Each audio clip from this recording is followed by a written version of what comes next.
ఇంకెన్నాళ్ళు రెంటింట్లో ఉంటాం? సొంత ఇంటి కలను నెరవేర్చుకుందాం. Suman TV biggest property expo October 18th, 19th HSCC Novotel Hyderabad. ఇప్పుడే ఫ్రీ ఎంట్రీ కోసం కాల్ చేయండి. సుమన్ టీవీ ప్రేక్షకులకు నమస్కారం. మనతో పాటు ఉన్నారు ప్రముఖ జ్యోతిషులు డాక్టర్ ప్రదీప్ జోషి గారు. వారితో మాట్లాడదాం. గురువు గారు నమస్కారం. శ్రీమాత్రే నమః. గురువు గారు, ఒక్కసారి దీపావళి అంటే ఏంటి క్లుప్తంగా తెలియజేస్తారా గురుగారు? ఏ విధంగా జరుపుకోవాలి, ఎలా చేయాలి? ఒక్కొక్కరు ఒక్కో సాంప్రదాయాన్ని తెలుపుతూ ఉంటారు కదా, ఏంటి అసలు దీపావళి అంటే? శ్రీ గురుభ్యో నమః. శ్రీమాత్రే నమః.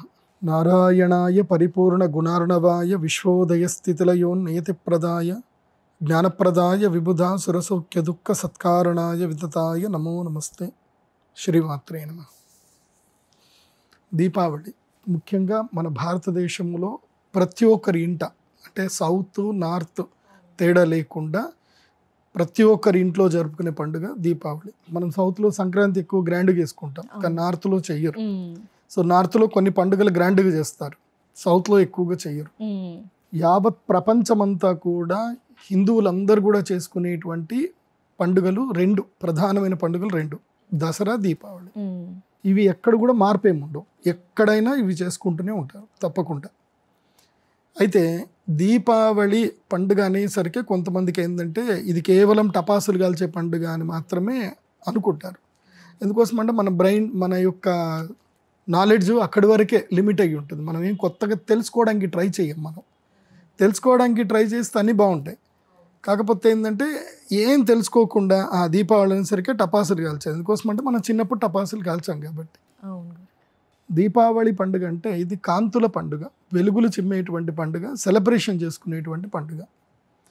చాలామంది దీపావళి అనేసరికి ఒక ఆలోచన వస్తుంది, ఏంటంటే రాముల వారు దసరా అంటే ఆ సమయం లోపల ఎవరినైతే రావణాసురుణ్ణి చంపాడు, వధించారు కాబట్టి దసరా తర్వాత అక్కడి నుంచి ఇక్కడికి ఇండియాకి రావడానికి 12 రోజులు పట్టింది. ఆ 12 రోజుల తర్వాత అయోధ్యకి ఎంటర్ అయ్యారు, అప్పుడు దీపావళి చేసుకున్నారు.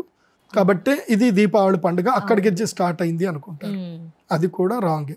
రాముల వారు వచ్చింది కరెక్టే, వాళ్ళు దీపావళి చేసుకుంది కరెక్టే. కాకపోతే అక్కడ దీపావళి పండుగ ఉంది కాబట్టి దీపావళి చేసుకున్నారు. అందులోపల రాముల వారు వచ్చినటువంటి ఆనందం ఒకటి దాంట్లో యాడ్ ఆన్ అయ్యింది. అయితే అనాది ఆద్యంతమైనటువంటి ఈ యొక్క విశ్వమైనటువంటి ప్రపంచం లోపల మొట్టమొదటిగా మనకు వచ్చిన పండుగ ఏమిటంటే దీపావళి. పండుగల్లో మొట్టమొదటి పండుగ దీపావళి. దీపావళి ఎందుకు మొట్టమొదటి పండుగ, అందరూ ఎందుకు చేయగలుగుతున్నారు అంటే అర్థం ఏమిటంటే, పూర్వకాలము దేవతలకి అలక్ష్మి అనేది వచ్చింది. దూర్వాస మహర్షి శాపం పెడతాడు. అంటే ఇంద్రుడికి అమ్మవారి యొక్క పూలమాలను తీసుకొచ్చి ఇస్తే ఇంద్రుడు ఏం చేశాడు అంటే ఆ పూలమాలని నమస్కరించాడు, తాను వేసుకొని తర్వాత తీసి తన ఐరావతానికి వేశాడు. ఐరావతం ఏం చేసింది, ఆ పువ్వుల్ని తీసి కిందికి విసిరిగొట్టింది. ఈ పరిణామాన్ని మొత్తం చూసినటువంటి దూర్వాస మహర్షి కోపముతో, ఏ లక్ష్మినైతే మీరు చూసుకొని ఇంత విర్రవిగుతున్నారో మీకు ఆ లక్ష్మి అనుగ్రహం లేకపోవును గాక, మీకు అలక్ష్మి అగును గాక అని శాపం పెట్టాడు. దానివల్ల శ్రీ మహావిష్ణువు దగ్గర ఉండేటువంటి ఆ మహాలక్ష్మీదేవి అంతర్ధానమైపోతుంది. అంతర్ధానమైపోయి ఆ మహాలక్ష్మి మణిద్వీపంలోకి వెళ్ళిపోతుంది. ఎందుకోసం? ఋషి శాపం కాబట్టి. ఋషి శాపం ఏదైనా ఫలించాల్సిందే. అది కూడా ఏంటంటే లోక కళ్యాణం గురించి జరిగింది. అప్పుడు అలక్ష్మి అని అనేసరికి ఏం చేయాలి, లక్ష్మీదేవి లేదు. లక్ష్మీ అమ్మవారి అనుగ్రహం కావాలంటే ఏం చేయాలని చెప్పి అందరూ కలిసి శ్రీ మహావిష్ణువు దగ్గరికి వెళతారు. బ్రహ్మాది దేవతలందరూ కూడా కలిసి. అప్పుడు బ్రహ్మాది దేవతలందరూ కూడా కలిసి అమ్మవారిని ప్రార్థన చేస్తారు. అప్పుడు ప్రార్థన చేస్తే అప్పుడు అమ్మవారు ఏం చెప్తుంది అని అంటే, పాల సముద్రాన్ని చిలకండి అని చెప్పి ఆకాశవాణి నుంచి అనుజ్ఞ వస్తుంది. అప్పుడు బ్రహ్మ, విష్ణు, మహేశ్వరులు మొదలు అందరూ కూడా వచ్చి, దేవతలందరూ కూడా వచ్చి ఇది క్షీరసాగర మథనం చేయడానికి సిద్ధమవుతారు. అప్పుడు రాక్షసులు కూడా ఇందులోపల తోడవుతారు, భాగస్వాములు అవుతారు. ఎందుకోసమంటే క్షీరసాగరములో మంధర అనేటువంటి పర్వతాన్ని వేసి వాసుకి అనేటువంటి సర్పమును పెట్టి చిలుకుతారు. ఆ మందర పర్వతం మునగకుండా ఉండడానికి శ్రీ మహావిష్ణువే కూర్మావతారాన్ని ఎత్తి మందర పర్వతాన్ని కింద నుంచి పట్టుకుంటారు. అప్పుడు దేవతలేమో తోక వైపు, రాక్షసులేమో తల వైపు ఉంటారు. వీళ్ళు చిలకగా దాంట్లో నుంచి మనకి సురభి కామధేనువు, తర్వాత సుర అంటే ఏదైతే తాటికల్లు నుంచి వచ్చేటువంటిది ఏదైతే ఉంటుందో దాన్ని సుర అంటారు. ఈతకల్లు, తాటికల్లు, కొబ్బరి చెట్టు వీటి నుంచి వచ్చేటువంటి దాన్ని సుర అంటారు. సో ఆల్కహాల్ కూడా వస్తుంది. ఆల్కహాల్ వచ్చిన తర్వాతనే అక్కడ తాటి చెట్టు నుంచి ఆల్కహాల్ వచ్చింది కాబట్టి తాటి వృక్షాన్ని కూడా సౌభాగ్య వస్తువుల్లో ఒక వస్తువుగా భావిస్తారు, తాటి చెట్టును కూడా. తర్వాత వచ్చేది అమృతం. ఇందులోపలనే గంధర్వులు, అప్సరసలు అందరూ వస్తారు. చంద్రుడు కూడా ఇందులో నుంచే పుట్టాడు. తర్వాత పుట్టినది శ్రీ మహాలక్ష్మీదేవి అమ్మవారు. ఆ తర్వాత వచ్చినటువంటిది ధన్వంతరి. అమృతాన్ని చేతిలో తీసుకొని ధన్వంతరి పరమాత్ముడు ఆవిర్భవిస్తాడు. అది ఆవిర్భవించినటువంటి రోజే ధనత్రయోదశి. ఆ త్రయోదశి రోజు వాళ్ళకి అమృతం దొరికింది కాబట్టి, త్రయోదశి రోజు సింహలగ్నము లోపల అమృతం దొరికింది కాబట్టి, అమృతాన్ని వాళ్ళు ఆస్వాదించారు కాబట్టి దేవతలకి ఆనందం కలిగింది. దేవతలకు ఆనందం కలిగిన తర్వాత వాళ్ళు నెక్స్ట్ మూమెంట్ వాళ్ళు ఏదైతే సెలబ్రేషన్ చేసుకున్నారో ఆ సెలబ్రేషన్ డేనే దీపావళి. అప్పుడు దేవతలందరూ కూడా కాంతులు విరజిమ్ముతూ ఆ జగన్మాత అయినటువంటి అమ్మవారిని ప్రార్థన చేస్తూ ఆ అమ్మవారికి ఈ యొక్క కాంతులు వాళ్ళందరూ నివేదన చేశారు, సెలబ్రేషన్ చేశారు, తారాజువ్వలు వేసి సెలబ్రేషన్ చేశారు. సో మాకు ఈ రోజుటికి మా జీవితం లోపలికి నిజమైన ప్రకాశం వచ్చింది, అంటే మాకు అమృతత్వ సిద్ధి కలిగింది కాబట్టి అమ్మ నీ అనుగ్రహం వల్లనే కలిగిందని అప్పుడు సెలబ్రేషన్ స్టార్ట్ అయినాయి. సో దీపావళి కారణం అదొకటి. రెండవ కారణం ఇంకోటి ఏమిటంటే, దీపావళి అనేటువంటిది ఏంటంటే ఎవరికైతే లక్ష్మి పోతుందో, అంటే అలక్ష్మి జీవితం లోపల జ్యేష్ఠాలక్ష్మి ఉంటుంది. చాలా మంది ఇంట్లో జ్యేష్ఠాలక్ష్మి ఉంటుంది. డబ్బులు ఉండవు, ఏ అవసరం తీరుద్దామన్నా ప్రతి దానికి డబ్బుల గురించి చూడాల్సిందే. జీవితాలు మొత్తము త్యాగం చేసేస్తారు, జీవితాలు కుదవబెట్టేస్తారు. ఏంది నెల జీతం గురించి అని ఎన్ని చివాట్లు పడతారు మనం చూస్తూనే ఉంటాం. బస్సు బోర్డింగ్ చేస్తూ ఉంటారు.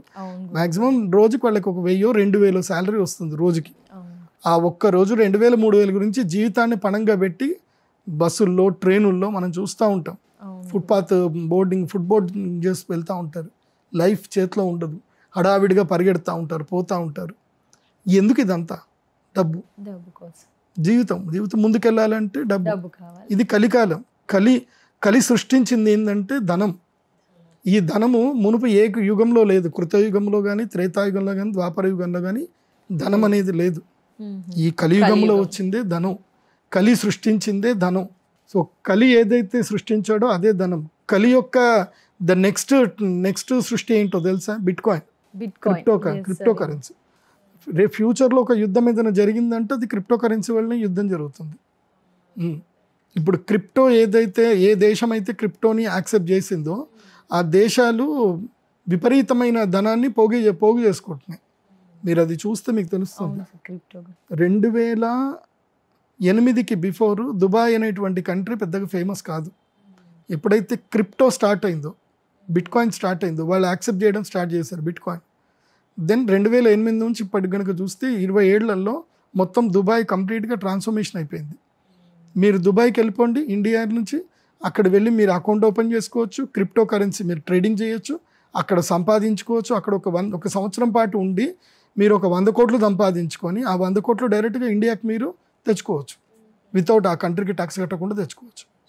సో దీనివల్ల ఏమవుతుందంటే నిజాయితీగా భారతదేశంలో ఉండి సంపాదించుకునే వాడికి పెద్దగా ప్రయోజనం ఏమి ఉండదు. వాడిని యూస్ అనుకుంటాడు, నేను కూడా అక్కడ పోయి సంపాదించుకుంటూ అయిపోతుంది కదా. అంటే కష్టపడేటువంటి వాడు ఫ్యూచర్లో ఏంటంటే బాధపడతాడు, నేను ఈ కష్టపడి వేస్ట్, క్రైమ్ చేస్తేనే కరెక్ట్ అన్న ఆలోచన ఇప్పటికే వచ్చేసింది గురువు గారు కొంతవరకు.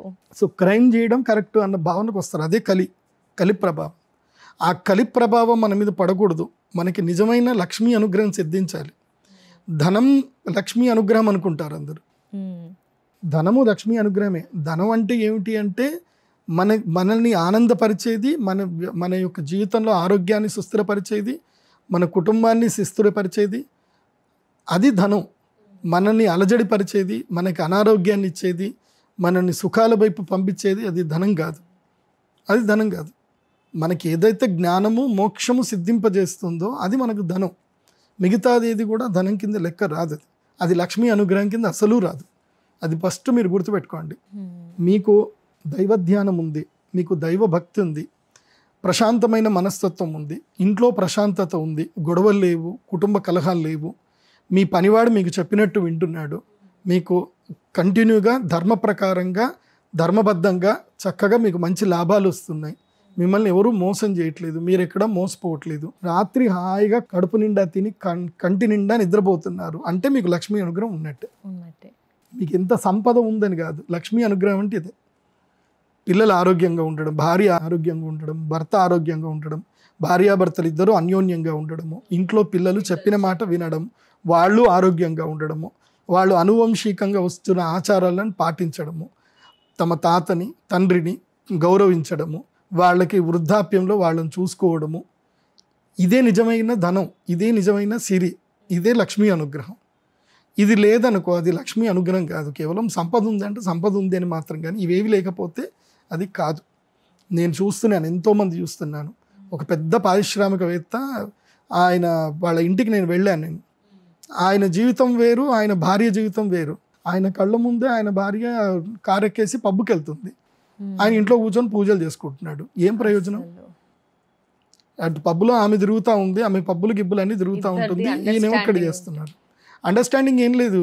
వాళ్ళ ఆస్తుల పర్పస్ ఆమె అంతే, ఆస్తులు ఆమె పేరు మీద పెట్టాడు కాబట్టి ఆమెను ఏం అనడు. సో అక్కడ లక్ష్మీ కటాక్షం లేనట్టు కాదు, అది లక్ష్మీ కటాక్షం కాదు. డబ్బు ఉంది, వీళ్ళు ఫినాన్షియల్ గా బాగున్నారు అని బయట చూపించుకోవడానికి తప్ప వాళ్ళకి ఇంటర్నల్ సాటిస్ఫాక్షన్ లేదు. గుడిసెలో ఉన్నా సరే నువ్వు కడుపు నిండా అన్నం తింటున్నావు, ప్రశాంతంగా పడుకుంటున్నావు, భార్యాభర్తల మధ్యన అన్యోన్యత ఉంది, వాళ్ళకి లక్ష్మీ అనుగ్రహం ఉన్నట్టే. వాళ్ళకి ఎప్పుడో ఒకరోజు వాళ్ళకి సంపద వస్తుంది, గ్యారంటీగా వస్తుంది. ధన్యవాదాలు గురువు గారు, విలువైన సమయాన్ని కేటాయించారు, చాలా విలువైన సమాచారం కూడా అందించారు. నమస్కారం గురుగారు, ధన్యవాదాలు. శ్రీమాత్రే నమః.